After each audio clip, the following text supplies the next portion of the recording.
Sir, I said to him, General Ewell, these words. I said to him, Sir, give me one division, and I will take that hill. And he said nothing. He just stood there. He stared at me. I said, General Ewell, give me one brigade, and I will take that hill. I was becoming disturbed. And General Ewell put his arms behind him and blinked. So I said, General, give me one regiment, and I will take that hill. And he said nothing. He just stood there. I threw down my sword down on the ground in front of him.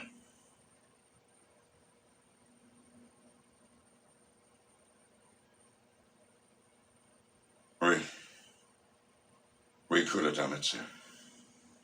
A blind man should have seen it. Now they're working up there. You can hear the axes of the federal troops.